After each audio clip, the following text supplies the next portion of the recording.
Hello students. So in the previous lecture we discussing what are servlets, how it works and why it is useful for you to understand it better. Okay, so now we are going to discuss the life cycle of a servlet in this lecture. So how we are going to do is I will do exactly the same that I did in a applet, step by step each and every method. Okay, so the servlet lifecycle contains the following steps. First of all, what should you have to do? First of all, you have to load servlet class. Okay. Then create servlet instance. Then call the init method. Then call the servlet method. And fifth one is call the destroy method. Now, in the applet lifecycle, you seen that the loading and the creating of instances are not the part of the life cycle. Why? Because the servlet will be start the working after the init method. So when we are going to learn the life cycle, we does not include the load servlet class and the create servlet instance. નો મતલબ શું થયો કે જ્યારે life સાયકલની આપણે વાત કરી રહ્યા છીએ ત્યારે આપણે ઇનિટ મેથડ, સર્વિસ મેથડ અને ડિસ્ટ્રોય મેથડની જ વાત કરીશું. આપણે જે છે લોડ સર્વલેટ ક્લાસ કે ક્રિએટ સર્વલેટ ઇન્સ્ટન્સ એની જરૂર પડશે નહીં. સો ફર્સ્ટ ઓફ ઓલ એના 5 સ્ટેપ્સ રહ્યા. First of all loading servlet class. હું તમને અત્યારે શોર્ટમાં પહેલાં બધી વસ્તુ સમજાવી લઉં, પછી આપણે ઇન ડેપ્થમાં બધી વસ્તુમાં જઈશું. The first one is loading servlet class. So a servlet class is loaded when first request for the servlet is received by the web container. Now તમને અહીંયા વેબ કન્ટેનરનો કોન્સેપ્ટ ખબર હોવી જોઈએ, જે આપણે નેક્સ્ટ લેક્ચરમાં એડ કરીશું. બટ અત્યારે એટલું સિમ્પલ સમજી લો. વેબ કન્ટેનર મીન્સ જે તમારું બ્રાઉઝર છે એ. Okay. Then create servlet instance. What does it mean? After the servlet class is loaded, web container creates the instance of it. Servlet instance is created only once in the life cycle. Now if you are comparing this servlet life cycle with the applet life cycle, you find many similar things in it. Okay, so then we will call the init method. Init is called by the web container on servlet instance to initialize the servlet. Then call the service method. The container calls the service method each time the request of a servlet is received. मतलब कि every time જ્યારે service method ક્યારે મારે the container call service method ક્યારે એક વખત હશે જ્યારે મારે સર્વલેટ માટેની રિક્વેસ્ટ મને આવશે, દરેક વખતે મારે શું કરવું પડશે? સર્વિસ મેથડને કોલ કરાવવી પડશે. And the final one is destroy method. The web container calls the destroy method before removing servlet instance, giving a chance for cleanup activity. આપણે એપ્લેટમાં પણ આવું જ કર્યું હતું. ડેસ્ટ્રોય કરવું પડે. કેમ? જ્યારે કોઈ વસ્તુનો મારે યુઝ રહેતો નથી, I should have to remove these things. Okay, so a servlet life cycle can be defined as the entire process from its creation till the destruction. The following are the paths followed by a servlet: init method, service method and a distrib method. Finally, servlet is garbage collected by the garbage collector of the JVM. Now what do you mean by JVM? Java Virtual Machine. Now તમે જ્યારે C++માં ભણતા હતા ત્યારે તમે પોઇન્ટરનો use કરતા હતા, પછી એને ડિલીટ કરવા માટે બીજા બધા ફંક્શન અને મેથડ યુઝ કરતા હતા. But in the Java we are going to use garbage collector. Garbage કલેક્ટરનો મતલબ શું છે? જે વસ્તુની તમારે યુઝ નથી એ વસ્તુ, મતલબ કે તમારો એનો યુઝ થઈ ગયો છે, તમારું એનું કામ પતી ગયું છે, then it will be collected by the garbage collector. અને એ કલેક્ટર પ્રોવાઈડ કોણ કરે છે? Java virtual machine. Okay, now we will going to discuss the life cycle methods in detail. So first of all we will start with our init method. So the servlet is initialized by the calling the init method. मतलब कि તમે જેવું init method call કરશો, it will the initialize the servlet. The init method is called only once. એક જ વખત બોલાવવામાં આવશે. It is called when the servlet is created and not called by any user request is afterwards. मतलब કે શું કહેવા માંગે છે? એક જ વખત કોલ કરવામાં આવશે કે જ્યારે તમે એનું ઇનિશિયલાઇઝેશન કરો છો. સો it is use for one time initialization just as with the init method of applets. આપણે એપ્લેટમાં પણ સેમ વસ્તુ કરી હતી કે જ્યારે મારે ફર્સ્ટ ટાઈમ જ્યારે હું એપ્લેટને કોલ કરાવડાવું છું ત્યારે હું ઇનિટ મેથડ કોલ કરાવડાવું છું. એવી જ રીતના જ્યારે મારે ફર્સ્ટ ટાઈમ સર્વલેટને હું કોલ કરાવડાવું છું, I will use the init method. The servlet is normally created when a user first invokes a URL corresponding to the servlet. but you can also specify the servlet to be loaded when the servlet is first started. મતલબ કે આ કહેવા શું માંગે છે કે એકચ્યુઅલીમાં એ initialize ક્યારે થશે કે એની જ્યારે ફર્સ્ટ રિક્વેસ્ટ આવશે, જ્યારે સર્વર લોડ થઈ રહ્યું છે. આપણે અંદર સ્ટાર્ટિંગમાં લખ્યું ને કે loading servlet class. So it is possible કે તમારો જે તમે લોડિંગ સર્વલેટ ક્લાસ કરો છો એની અંદર જ તમે ઇનિટ મેથડને કોલ કરાવી દો. Okay, when a user invokes a servlet, a single instance of each servlet get created. મતલબ કે જ્યારે સર્વલેટને ઇન્વોક કરાવો છો તો દરેક સર્વલેટ શું થાય છે, સ્ટાર્ટ થઈ જાય છે વર્કિંગ કરવાનું. With each user request resulting in a new thread that is handed off to do get and do post as appropriate. મતલબ કે ક્રિએટ થયા પછી શું કરવાનું, તો એના માટેની બે મેથડ આવશે, do get or do post. એ આપણે આગળ હજી ડિસ્કસ કરીશું. The init method simply creates or loads some data that will be used throughout the life of the servlet. Simple. એનો યુઝ શેના માટે છે, થ્રુઆઉટ ધ લાઈફ એની જે થાય છે એનાથી ક્રિએટ અથવા ઇનિશિયલાઇઝ થશે તમારી init મેથડથી. This method allows the servlet to perform any setup processing such as opening files or establishing connection to their servers. આનાથી તમે શું કરી શકો છો, ફાઇલને ઓપન બી કરાવી શકો છો અને તમારો જે કનેક્શન છે સર્વર સાથેનું એને એસ્ટાબ્લિશ પણ કરી શકો છો. If a servlet has been permanently installed in a server it loads when the server starts to run. તો ઓટોમેટિકલી એને રન કરવામાં આવશે. The init method takes one argument. તમારી જે ઇનિટ મેથડ છે ઓનલી એક જ આર્ગ્યુમેન્ટ લેશે, a reference to a servlet config object which provides initialization argument for the servlet. Simple. તો એ કેવી દેખાશે, હવે એ મેથડ કેવી દેખાશે એના માટે તો પબ્લિક વોઇડ ઇનિટ મેથડ આપણે કોલ કરાવી થ્રુ સર્વલેટ એક્સેપ્શન. આપણે મેં તમને જેવી રીતના આગળ પણ કીધું હતું એપ્લેટમાં, આપણે અહીંયા સર્વલેટ એક્સેપ્શન 1 આપીશું. મતલબ કે જ્યારે કંઈક એરર આવે છે તો આપણને તરત ખબર પડી જાય કે મારી કંઈક ઇનિટ મેથડમાં પ્રોબ્લેમ છે. જનરલી આવી ઇનિટ મેથડમાં તો પ્રોબ્લેમ આવતી હોય છે નહીં. Okay, so now V are going to move hour next method which is called as the service method. પહેલી મેથડ કઈ હતી? So first of all what I have done, મેં સૌથી પહેલાં તો લોડ ક્લાસ સર્વલેટના ક્લાસને લોડ કર્યો, ધેન સર્વલેટના ઇન્સ્ટન્સને ક્રિએટ કર્યો, એના પછી ઇનિટ મેથડને કોલ કરાવડાઈ. Now we will move forward to our service method. So the service method is the main method to perform the actual task. મતલબ કે તમારું સર્વલેટ જે એકચ્યુઅલ ટાસ્ક કરી રહ્યું છે એ બધું પરફોર્મ કોણ કરી રહ્યું છે? Service method. હવે this is a simple common sense. Why? Because the init method just initialize the servlet, while the destroy method is just called when your work has been done with the servlet. So everything work done by the servlet has to be done by the service method.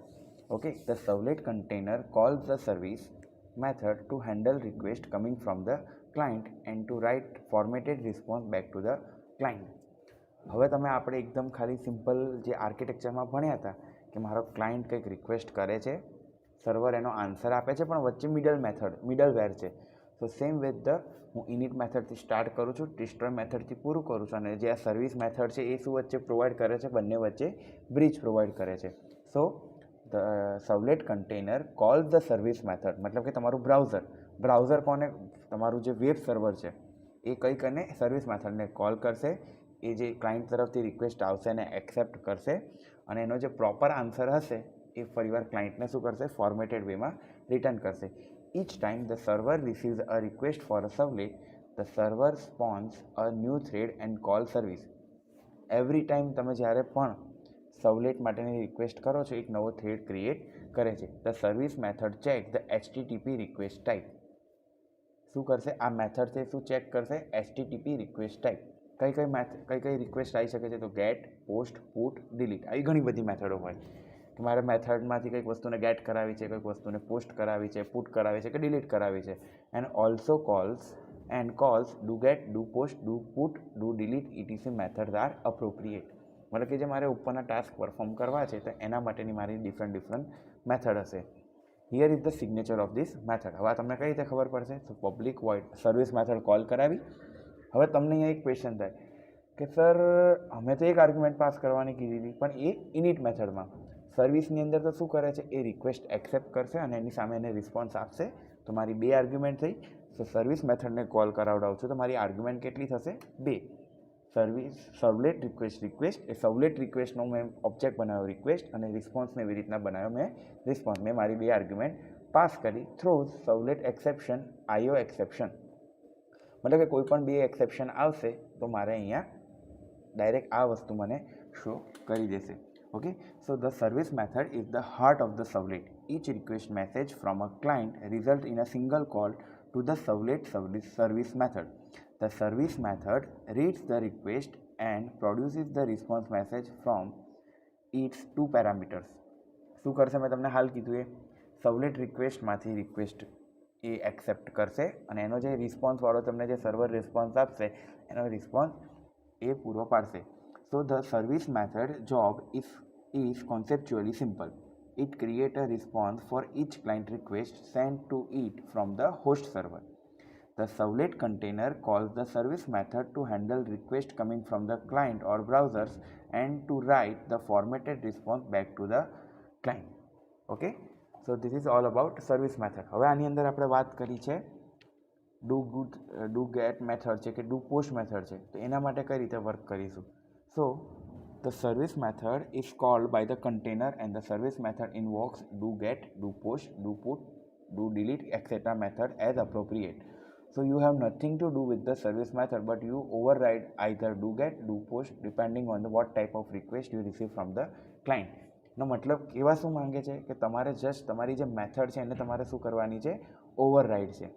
હવે આની અંદર તમારી do get method છે અને do post method છે એનો frequently બહુ બધી વખત યુઝ થશે. So we will discuss this thing in our next PPT. મતલબ કે તમારી જેવા નેક્સ્ટ આની અંદર પાછળની પ્રેઝન્ટેશન આવશે એની અંદર આપણે શેની વાત કરીશું હવે, ડુ ગેટ અને ડુ પોસ્ટ મેથડની. So look at the do get method. A GET request results from a normal request for a URL or from an HTML form that has no method specified. It should be handled by the doGet method.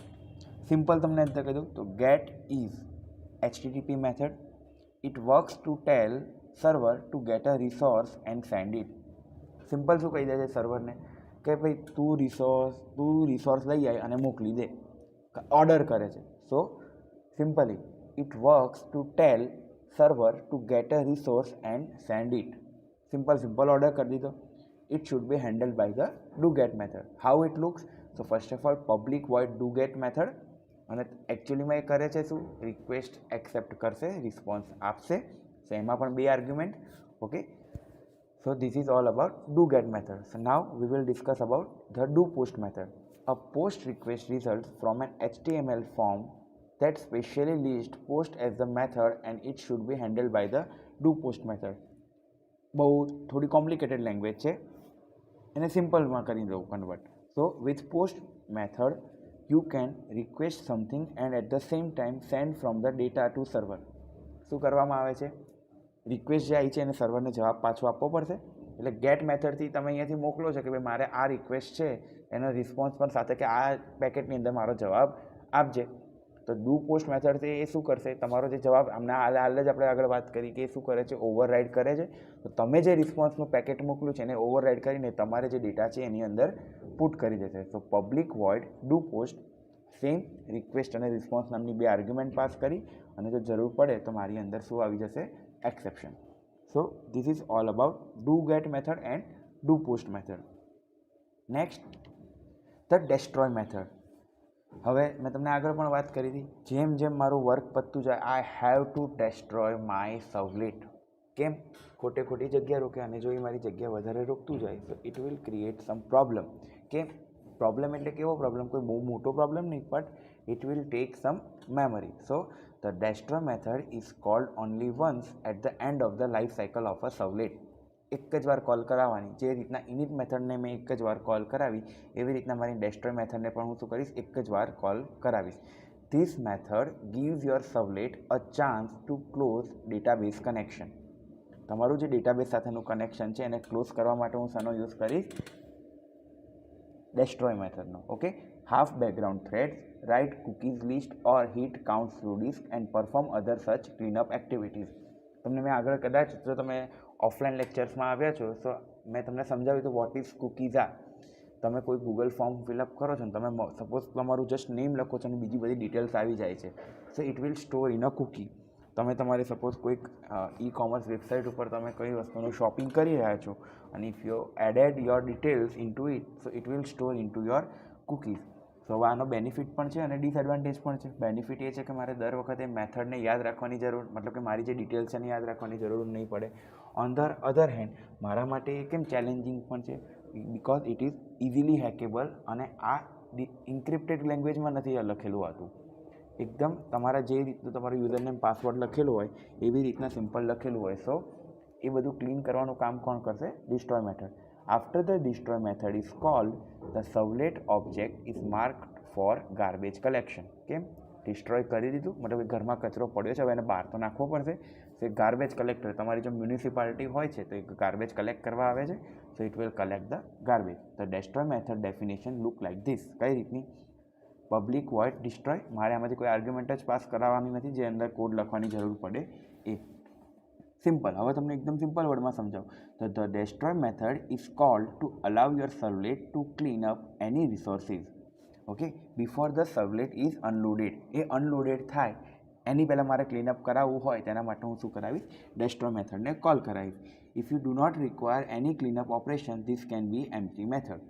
મતલબ કે તમારે આમાં if you do not require any cleanup operation, તમારે કોઈ clean-up operation કરવાની જરૂર નથી, તો આ એમ્પ્ટી મેથડ પણ હોઈ શકે છે. The server waits to call the destroy method until either all service calls are completed. Server શું કરશે? વેઇટ કરશે કે ભાઈ જેટલી રિક્વેસ્ટ આવી છે બધાના હું જવાબ તો આપી દઉં, પછી હું શું કરીશ? ડિસ્ટ્રોય મેથડને કોલ કરાવીશ. Or a certain amount of time has passed. હવે આ મેં તમને આગળ પણ સમજાવ્યું હતું કે સર્ટેન અમાઉન્ટ સુધી જે વેઇટ કરશે. કેમ? માની લો કે મારી પાસે 5 પ્રોસેસ છે, A, B, C, D અને E. નાવ બીનું output it is require for the input for E. બીનું જે આઉટપુટ આવશે એ Eના ઇનપુટ માટે ઇમ્પોર્ટન્ટ છે. હવે બીનું આઉટપુટ તો મને મળી ગયું, પણ હવે મારે એનું ટાસ્ક પતી ગયું તો મેં એને ડિલીટ કરી નાખી. ફોર એક્ઝામ્પલ પ્રોસેસ મારી પ્રાયોરિટી લિસ્ટમાંથી. હવે એનું જે આઉટપુટ આવ્યું હતું એ E માટે તો ઇનપુટ હતું, તો Eને તો ઇનપુટ મળશે નહીં. કેમ? મેં તો એ ડિલીટ કરી નાખી છે. સો એ મેથડ વર્ક જ નહીં કરે, કારણ કે એને ઇનપુટ જ નહીં મળે કંઈક, તે આગળ પ્રોસેસ કઈ રીતે કરશે? સો એટ ધેટ ટાઈમ જો આવું થયા કરે તો શું થાય? તમારું સર્વર છે હેંગ થઈ જાય, આગળ પ્રોસેસ વર્ક કરી શકે નહીં. સો ફોર ધેટ એ એક ટાઈમ સુધી એની રાહ જોશે. એક ટાઈમ પછી એને શું કરશે? જવા દેશે કે ભાઈ હવે તમારો ટાઈમ પતી ગયો, એ તમારે ડાયરેક્ટ શું કરી નાખશે? એ તમારી જે રિક્વેસ્ટ છે એને કેન્સલ કરી નાખશે. Okay. The destroy method is called only one time at the end of the life cycle of a servlet. એ તમને આગળ જ કીધું એમ કે એક જ વાર મારે એને કોલ કરાવવાની જરૂર પડશે. So quickly we revise the whole method. First of all what we will do? We will first of all load the servlet class. સૌથી પહેલાં આપણે સર્વલેટ ક્લાસને લોડ કરીશું. Then we will create servlet instance. એના પછી શું કરશું? આપણે જે સર્વલેટના છે એના ઇન્સ્ટન્સ ક્રિએટ કરીશું. આ બંને જે મારી જે સ્ટેપ થયા છે એ સ્ટેપ એ મારી લાઈફ સાયકલના પાર્ટ નથી, but I have to return. જ્યારે હું મારે life, for example if you consider this question as your university exam, then you should have to write 2 lines for each step. First of all first is load servlet class. તો તમને simple જ છે, તમને એની simple લેંગ્વેજમાં લખતા આવડે છે કે how to load servlet class. Then create servlet instance. એનો તમારે સર્વલેટની ક્લાસ જે છે એનું મારે શું કરવો પડશે? ઇન્સ્ટન્સ ક્રિએટ કરવો પડશે. અને આ બધું જ ઓનલી વન ટાઈમ થશે. Then call the init method. તો તમારે સિમ્પલ શું લખી દેવાનું સ્ટાર્ટિંગમાં? It will be called by the web container. કે એઝ સુન એઝ તમે એ સર્વલેટ ક્લાસનો ઇન્સ્ટન્સ એક વખત ક્રિએટ થઈ જાય છે પછી મારે ઇનિટ મેથડને કોલ કરાવી. Then service method. So now આપણે વાત કરીએ, service method is very important અને it is the heart of your servlet life cycle. કેમ? કેમ કે ક્લાયન્ટ રિક્વેસ્ટ કંઈક કરશે, તમારો સર્વર છે એનો રિસ્પોન્સ આપશે, પણ એ બંને વચ્ચેની જે પ્રોસેસ છે કનેક્શનને એસ્ટાબ્લિશથી લઈને રિક્વેસ્ટ એક્સેપ્ટ કરવાથી લઈને રિસ્પોન્સ આપવાની વાત, આ બધું પ્રોવાઈડ કોણ કરશે મને? Service method. ઓકે. અને એઝ સુન એઝ મારું બધું કામ પતી જાય છે તો I will destroy my servlet. So it will not take any other space, memory space. Okay. So this is all about the life cycle of the servlet. So this is also another IMP question for your university exam. So you can write this thing in your assignment as well. I will definitely share the question for your assignment in next 2 days. But તો પણ જો તમને લાગે છે કે તમારે લખવું છે તો આ એક અગત્યનો ક્વેશ્ચન છે. So you can write it in your assignment as well. Okay. So we will discussing the web container in the next lecture. Servlet container એ બધું કઈ રીતે વર્ક કરશે, શું હશે, એ બધું આપણે નેક્સ્ટ લેક્ચરમાં ચેક કરીશું. પછી એમાં સર્વલેટને ઇન્સ્ટોલ કરવા માટે શું કરવું પડશે, એની ડેવલપમેન્ટ કિટમાં શું વર્ક કરશે. So we will all discuss this thing in the next lecture. Till then, okay, bye bye and have a good day.